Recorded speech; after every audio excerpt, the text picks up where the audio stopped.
Assalamualaikum warahmatullahi wabarakatuh.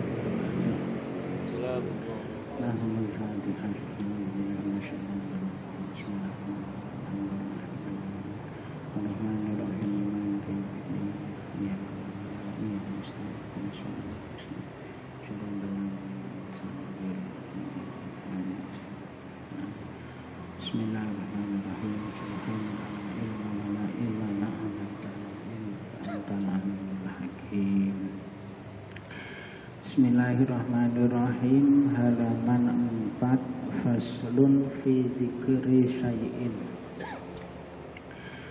Faslun fasal fi dzikri syai'in, menjelaskan tentang menyebutkan sesuatu, minal a'yani, dari benda-benda, al-mutanajjisati, yang dihukumi najis.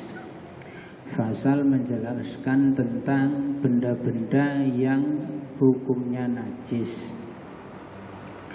Wama, dan menjelaskan tentang sesuatu, yadhuru minha bitibagi, sesuatu yang bisa menjadi suci dari benda-benda najis tadi dengan cara disamak.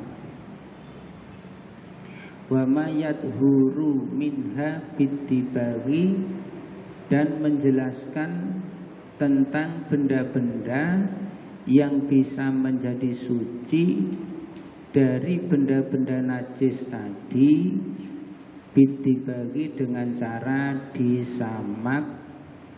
Wa ma la yadhuru, dan sesuatu yang tidak bisa menjadi suci.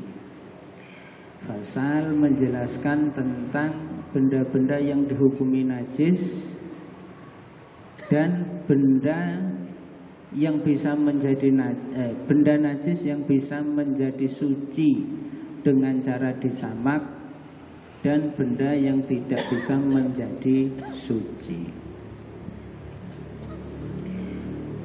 Wajuludul maitati, adapun kulitnya bangkai, kulluha, ya keseluruhannya bangkai, tadhuru, itu bisa menjadi suci, bitibagi, dengan cara disamak.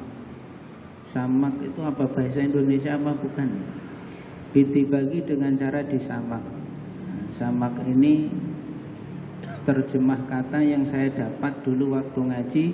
Tibag itu diberi arti dengan samak. Enggak tahu kalau bahasa Indonesianya itu apa.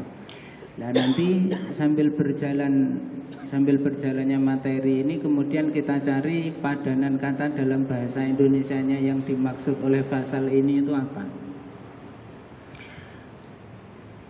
Jadi pada fasal ini menjelaskan tentang begini: semua hewan, semua makhluk hidup, semua hewan, semua makhluk hidup, ketika mereka itu masih hidup, itu hukumnya suci.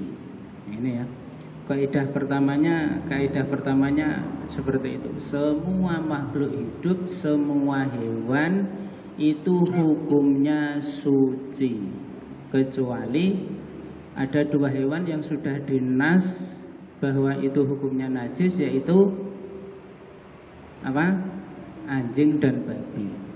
Selain anjing dan babi, macan, gajah, tikus, curut, ketika mereka ini masih berjamaah, masih hidup, ini hukumnya suci.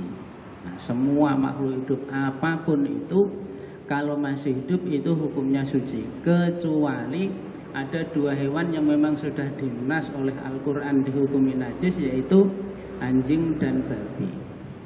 Nah, ketika semua makhluk hidup yang tadi dihukumi suci itu mati, kemudian mereka dihukumi najis. Sapi, gajah, tikus, curut, itu kalau sudah mati itu dihukumi najis.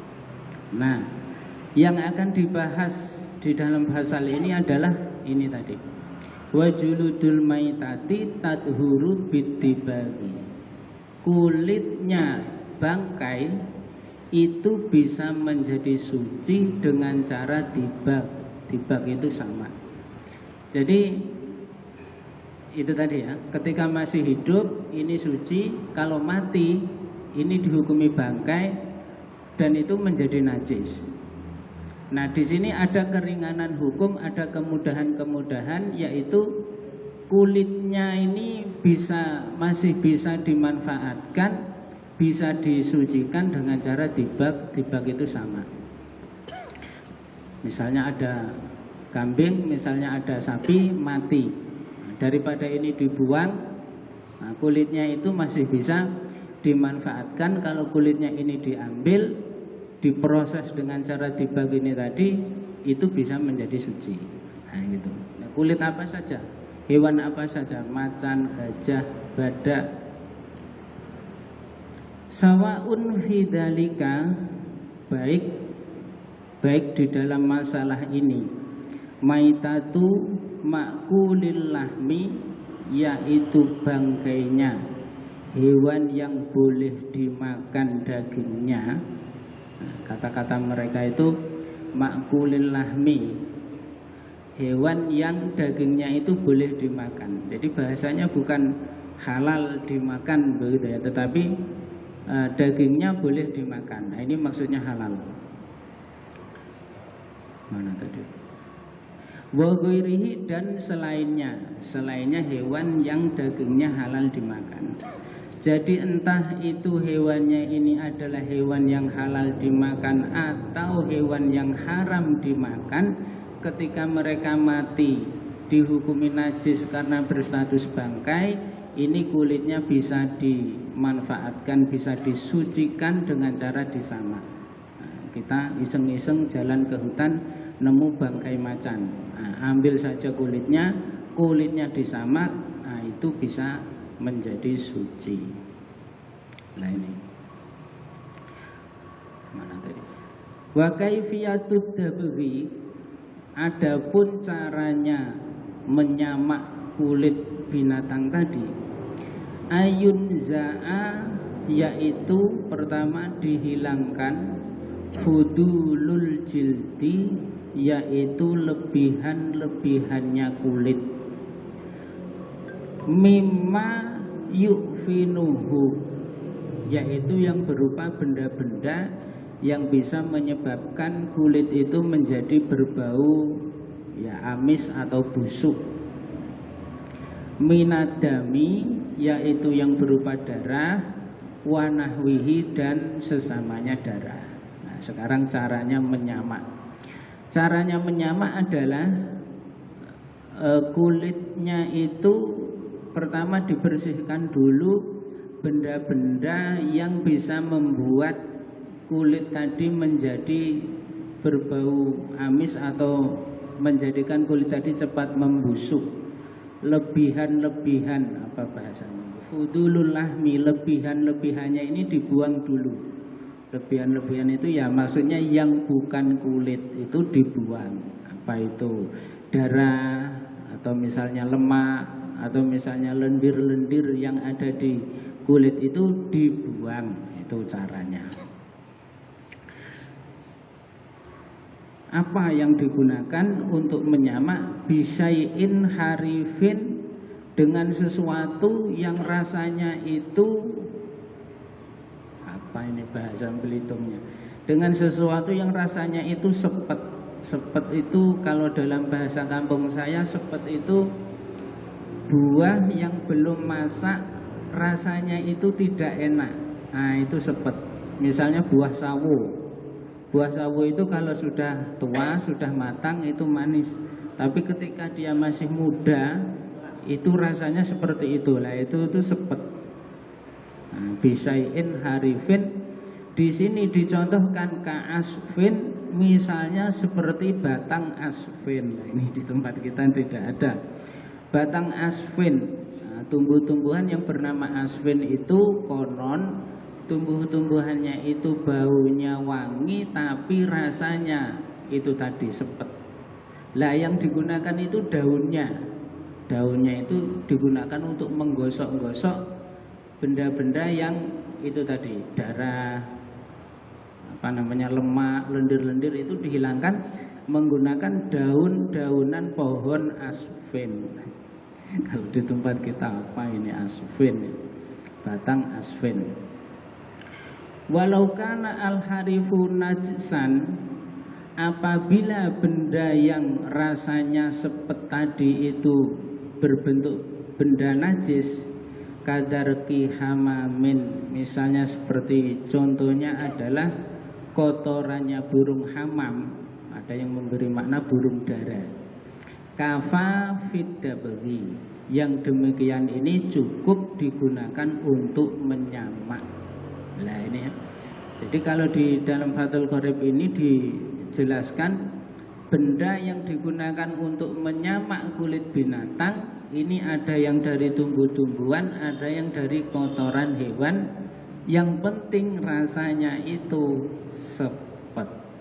Nah, tumbuhan aspen dan kotoran burung dara ini alat yang digunakan untuk menyamak kulit. Nah, kalau saya ya ngapain susah-susah? Sekarang sudah ada deterjen, sudah ada sikat. Nah, sudah di deterjen disikat gitu aja kan. Yang penting kan itu tadi, lebihan-lebihan, lendiran-lendiran, benda-benda yang itu bukan termasuk dari bagian kulit itu dihilangkan. Kan intinya itu aja. Nah itu, jadi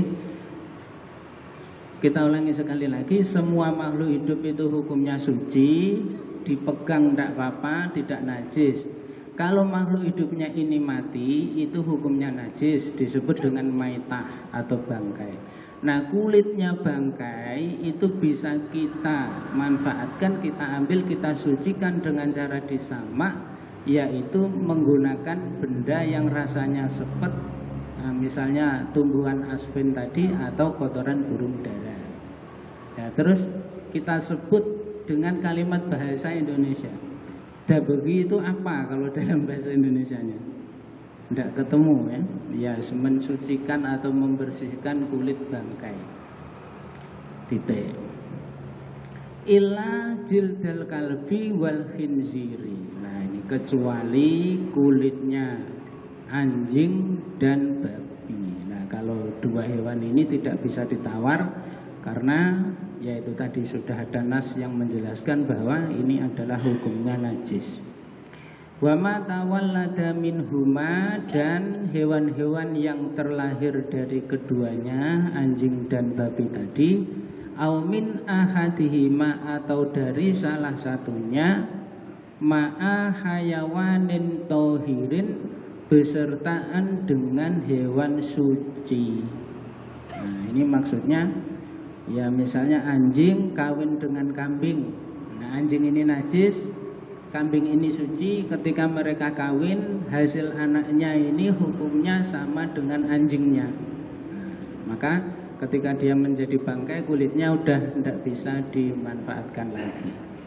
Atau anjingnya kawin dengan babi, anjing kawin dengan babi, ini sama-sama hewan najis, anaknya juga dihukumi najis ya. Lebih-lebih kalau induknya ini dua-duanya adalah hewan yang najis, dia kawin dengan hewan suci saja, anaknya itu ikut dihukumi najis.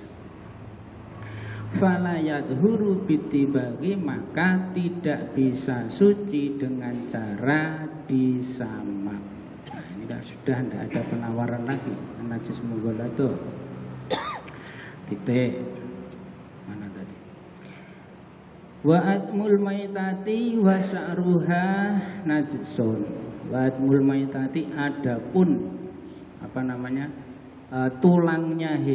tulangnya bangkai, wa sa'ruha, dan rambutnya bangkai, najsun, itu hukumnya najis.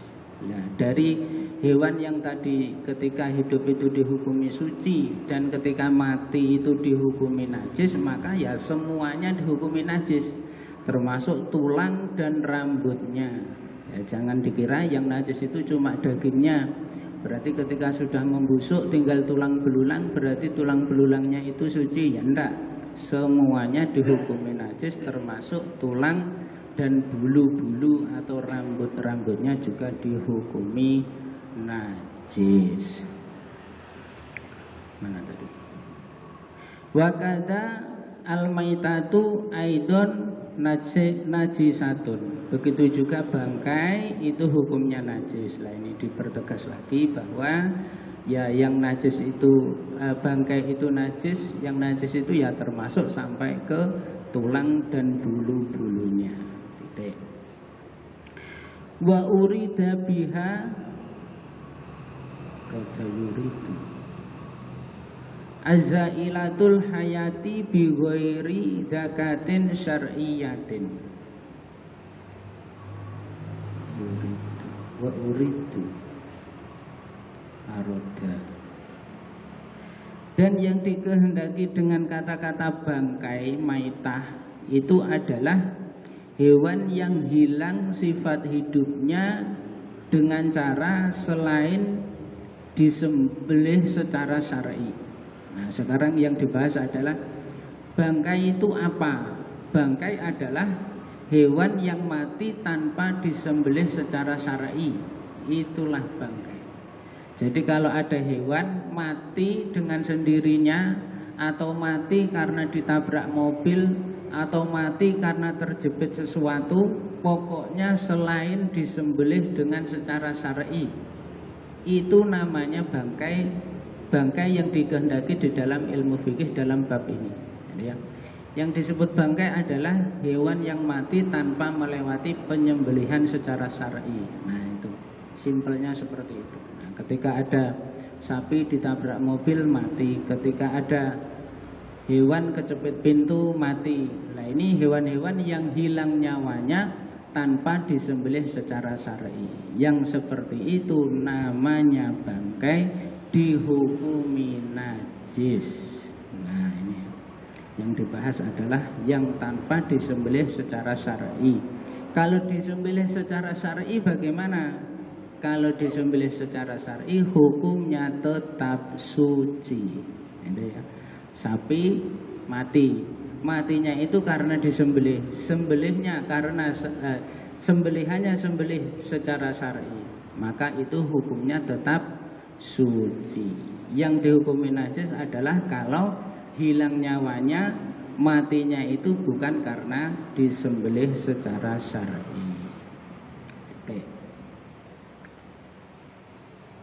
Fala yustasna hina idin, maka oleh karena itu di sini tidak dikecualikan janinul mudkati, janinnya hewan yang disembelih, idza kharaja min batni ummihi, ketika dia keluar dari perut induknya, maitan dalam keadaan mati. Li'anna dzakatahu, dikarenakan sesungguhnya hukum penyembelihannya janin atau bayi tadi, fi dzakati ummihi, itu berada di dalam sembelihan induknya janin atau bayi tadi. Nah, jadi fala yustasna hina idin al mudakatu idza kharaja min batni ummihi maitan. Maka tidak dikecualikan dalam bab ini yang masuk dalam kategori tidak dihukumi najis, yaitu apabila ada hewan disembelih. Ketika disembelih ternyata di dalam perutnya ini ada janinnya, ada bayi hewannya, dan bayi hewan tersebut mati. Nah maka bayi hewan tersebut tetap dihukumi suci karena penyembelihannya itu ikut di penyembelihan induknya. Jadi kita motong sapi, ternyata di dalam perut sapi itu ada bayi, ada bayinya sapi. Bayinya sapi itu kita angkat, kita keluarkan dari dalam perut sapi tadi dalam keadaan tidak bernyawa. Itu hukumnya halal, hukumnya suci. Tidak perlu dipotong lagi karena pemotongan atau penyembelihannya itu ikut kepada induknya. Induknya mati, dia ikut mati. induknya dihukumi suci halal, anaknya juga dihukumi suci halal. Nah, begitu ya. Maka tidak dikecualikan karena sejatinya dia sudah disembelih secara syar'i. Nah ini. Mana tadi? Wa kadza ghairuhu minal mustasnayati al-madkurati fil mabsutati. Begitu juga selain contoh ini, yaitu pengecualian-pengecualian yang pembahasannya itu disebutkan di dalam kitab-kitab yang diperpanjang lebarkan pembahasannya. Maksudnya di dalam kitab yang levelnya di atas kitab Fathul Qorib, di sana ada banyak pembahasan-pembahasan yang menjelaskan tentang beraneka macam ragam kasus-kasus, gitu ya, yang tidak seperti rumus ini tetapi dihukumi suci, dihukumi halal. Nanti dilanjut pada kitab setelahnya, kitab Fathul Qorib. Titik. Sumastasna min sya'ril maitati. Kemudian Kiai Musoneb mengecualikan dari rambutnya bangkai, qauluhu, yaitu perkataannya yang berbunyi illal adami, kalimat illal adami, kecuali anak Adam. Jadi yang tadi awalnya adalah membicarakan tulang dan rambutnya bangkai itu hukumnya najis kecuali anak Adam, kecuali rambut atau bulu bangkainya anak Adam hukumnya suci, ya bukan bangkai jenazah. Ai fa inna sya'rahu tahirun. Artinya sesungguhnya rambutnya jenazah anak Adam itu hukumnya suci, kamaitatihi, sebagaimana mayitnya anak Adam itu sendiri, atau sebagaimana jenazah anak Adam itu sendiri, atau maksudnya adalah manusia. Jadi kalau kita rangkumannya begini ya. Semua hewan ketika masih hidup itu hukumnya suci kecuali anjing dan babi. Ada makhluk hidup yang ketika hidup itu dihukumi suci dan ketika mati tetap dihukumi suci, yaitu ini tadi anak Adam atau ya manusia. Manusia ini adalah makhluk hidup yang ketika hidup hukumnya suci. Ketika dia meninggal, kalau bahasa kitabnya itu mayit atau bangkai ya. Kalau bahasa kita masa manusia disebut bangkai, jenazah. Ketika manusia atau anak Adam ini mati, maka jenazahnya tetap dihukumi suci. Nah itu ya. Baik itu orangnya Islam atau tidak Islam, ketika dia hidup ataupun sudah meninggal tetap dihukumi suci. Nah, itu ya. Yang kedua, apa tadi? Semua bangkai itu dihukumi najis. Bangkai di sini yang dimaksud adalah hewan yang hilang nyawanya tanpa melewati penyembelihan secara syar'i. Nah, kalau ada hewan mati itu namanya bangkai. Bangkainya dihukumi najis, kulitnya bisa dimanfaatkan, bisa disucikan dengan cara disamak. Ada bangkai yang tetap dihukumi ada bangkai hewan yang tetap dihukumi suci dan boleh dimakan. Ini ada dua, yaitu ikan dan belalang. Ikan dan belalang ini adalah hewan yang ketika mati dia menjadi bangkai. Bangkainya ini hukumnya halal dan boleh dimakan.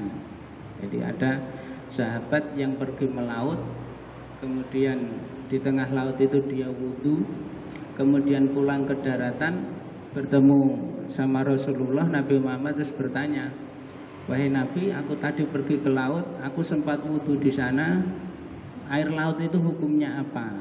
Dijawab sama Nabi, Air laut itu hukumnya suci dan mensucikan, dan bangkainya halal.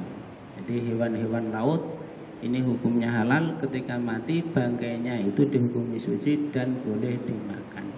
Kita nemu ikannya udah mati tanpa harus disembelih terlebih dahulu, langsung dipotong-potong dimasak. Nah, itu yang terjadi kan seperti itu. Nah, kemudian selanjutnya apa lagi? Nah, kecuali bangkainya anjing dan babi, kalau ini sudah tidak ada tawar-menawar lagi, baik ketika hidup atau sudah mati dia dihukumi suci, tidak ada lagi yang bisa dimanfaatkan, tidak ada lagi yang bisa diambil. Itu. Satu lagi bangkai manusia, bangkai ikan belalang, satu lagi bangkai, yaitu tadi bangkai yang hewannya itu disembelih secara syar'i. Dia kan sebenarnya bangkai juga, hewan yang sudah mati, karena dia matinya itu melewati penyembelihan yang secara syar'i, maka bangkainya itu dihukumi tidak najis dan halal dimakan. Sapinya disembelih, kambingnya disembelih. Dia matinya menjadi bangkai, tetapi karena disembelih tadi hukumnya tetap suci. Wallahu a'lam. Maulaya sholli wa sallim daiman abada ala habibika khairi khalqi kullihim. Maulaya sholli wa sallim daiman abada ala habibika khairi khalqi kullihim. Maulaya sholli wa sallim daiman abada ala habibika khairi khalqi kullihim. Huwal habibul ladzi turja syafa'atuhu li kulli haulin minal ahwali muqtahimi. Ya Rabbi bil Mustafa alim maqasidana waghfir lana ma madaya wasi'al karami. Sallallahu rabbuna ala nuril mubin Ahmadal Mustafa sayyidil mursalin wa ala alihi wa sahbihi ajma'in. Assalamualaikum warahmatullahi wabarakatuh. Assalamualaikum warahmatullahi wabarakatuh.